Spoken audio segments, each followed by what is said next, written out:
So if you're like me who loses motivation in a game every few months, this video is for you. A quick disclaimer before we get into it, that it's perfectly normal to be burnt out in a game, okay? Especially gacha games. This video is for people who want to get back into the game to have some sort of motivation to play again, even for a short period of time. With that being said, let's get into it. First up is exploration. I don't play about this one since I talk about it quite often in my Genshin videos, but do not make the same mistake I did, which was exploring for 2 or 3 days and basically rushing through each region section. Do not do this. Rushing exploration can be very overwhelming. Exploration can take you a long time depending on your gaming hours and such.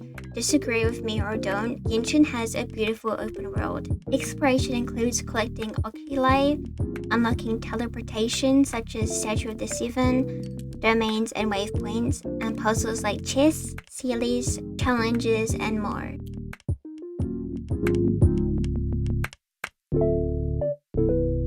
Multitasking while playing. Hear me out. 99% of the time, I am listening to music or watching a stream or video while I'm playing Genshin. Not while I'm looking in the lore though, because that's a whole different thing, but I swear it just makes my gaming experience more fun. Of course, that's pretty much the only multitasking there is to do, is just listening to someone sing, like music, or speaking. Sometimes I just stream my gameplay to my friends on Discord while we gossip about the most silliest of things. Clearing your quest list. Girl, I see you with an essay full of quests you have stashed and unfinished. Just think about the rewards, okay? Just think about the Primo Gems and the more, and the EXP books. Just think about that. Just think about that. Even if it's a small amount, it's still something for you to do in the game, even for a period of time. If you are a lore girly like me, who is getting locked in the Genshin lore right now, since No Cry's launch, get yourself invested in the lore. It makes your gaming experience so much more interesting too. Look in for your own sanity, so you know what's really happening in the game, and you aren't constantly confused about what's going on.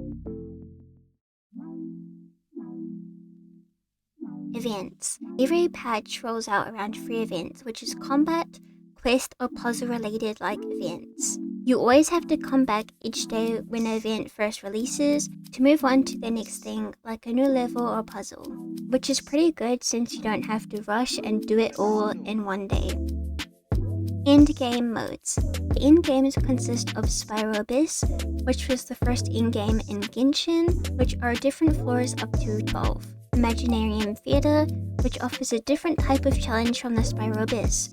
To me, this is the better version of Spiral Abyss, and Stodian, which is absolute hell. This endgame requires 3 teams to complete 6 different levels.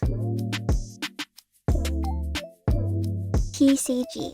TCG is a co-op card game where all you do is play cards against an opponent. You can collect cards of your favorite characters and use them to build a team to defeat against your friend or another opponent. Building characters. If one of your characters is lacking a crit like mine, it's time to finish what you thought you ate on and get them doing their job. I have so many characters and 40% of them are built and the rest are just laying in dust. Building a character can take some time depending on how perfect and well you want them to do. I always, for an example, focus on one character each month to put my attention on and build. It leaves you way less overwhelmed and keeps you occupied for the time being.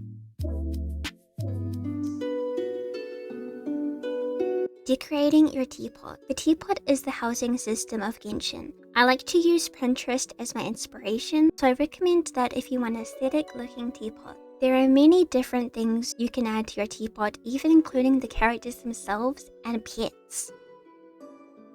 Milliastra Wonderland recently came out, where you can pretty much make your own OC, original character. This game mode also allows you to build, just like the teapot, but this mode has more functions. You can also join other players' worlds and see all the other cool game modes people made.